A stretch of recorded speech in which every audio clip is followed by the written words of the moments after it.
शुक्रगुजार हैं। और एक ये जो प्रेस कॉन्फ्रेंस हम पहली बार ऐसा कर रहे हैं प्रोग्राम, तो इसमें विशेष हमें आपका अटेंशन, सहयोग और प्रेम चाहिए। में भजन क्लबिंग का प्रोग्राम हुआ, तो इसका क्या उद्देश्य है, ये मतलब क्या सोचते हैं? हरे कृष्णा, इसका उद्देश्य है जो आज का समाज, विशेषकर युवा पीढ़ी जो थोड़ी सी पथभ्रष्ट हो गई है और गलत आदतों में है, उनके माता पिता, उनके टीचर्स बहुत परेशान है, वो स्वयं भी परेशान है क्योंकि वो तनाव में है, फिर वो आश्रय लेते हैं अल्कोहल का, बैड सोसाइटी का, ड्रग्स का। तो उनको एक ऑल्टरनेटिव लाइफस्टाइल देने के लिए, एक सतोगुणी मनोरंजन देने के लिए, आध्यात्मिकता से जोड़ने के लिए, ताकि वो बहुत काबिल, आज की युवा पीढ़ी is more intelligent than we were when we were young, लेकिन थोड़े से मिस डायरेक्टेड है। उनको सही दिशा देने के लिए कार्यक्रम है। They love music, will give them nice music. They love dancing, will offer them dancing. They like to eat nice thing, will give them first class prasad, you know. तो उनको बताना कि सतोगुणी जीवन में भी हम प्रसन्न रह सकते हैं, बल्कि ज्यादा प्रसन्न रह सकते हैं। तो यही उद्देश्य है, समाज को एक दिशा दिखाने। यहाँ पर करना चाहे तो उसको क्या प्रोसेस रहेगा? गेस्ट वर्षी कुछ भी यहाँ सेलिब्रेट कर सकते हैं। आपको पहले बताना पड़ेगा कितने आपके गेस्ट आ रहे हैं, हम उतना प्रसाद बना देते हैं, उसके अनुसार आप जो भी दान देना चाहे मंदिर में दे सकते हैं।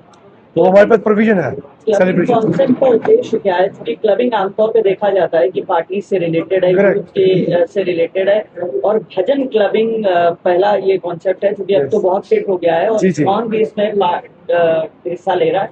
तो किस तरीके से यूथ के लिए और क्या खास रहेगा ब्रज से रिलेटेड? आपने बताया कि डिवोटीज आ रहे हैं, क्योंकि क्लबिंग आजकल जो सो कॉल्ड एजुकेटेड लोग हैं, हाई सोसाइटी लोग, युवा पीढ़ी, क्लबिंग के लिए वो बहुत आकर्षित रहते हैं। Everyone want to join this club, music club, sports club, yoga club, you know, cooking club, even ladies. तो why not we have bhajan club? तो भजन को क्लब कर देते हैं ताकि उनको लगे अपनापन है, और ये yes then I want to join it also, you know. अगर हम भजन संध्या बोलते हैं, वो अपने माता पिता को भेज देते हैं। That becomes very traditional. ऐसे कुछ बोलते हैं अगर भजन संध्या, तो यूथ को अट्रैक्ट करने के लिए हमने ऐसे काम फेसबुक, यूट्यूब पे, तो वो है भजन क्लबिंग। तो वो ये सोचते हैं कि क्लबिंग तो चलो हम लोग यूजुअली अपनी लाइफ में करते ही हैं, हम लोग इतना सारा मेहनत करते हैं अपनी लाइफ में, पढ़ते हैं, लिखते हैं या जॉब करते हैं, तो they actually take the shelter of clubbing. So now the bhajan clubbing is trending, so we are giving them भजन।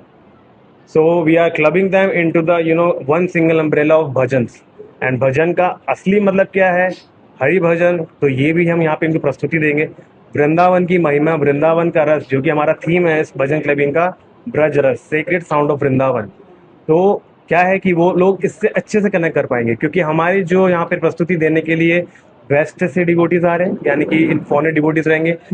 जो ऑलरेडी आप लोग इससे बहुत अच्छी तरीके से मतलब इंट्रोड्यूस है कि international society for Krishna consciousness, that means we have national and international devotees coming up to represent this Vrindavan ras, Braj ras, under the single this bhajan clubbing programme.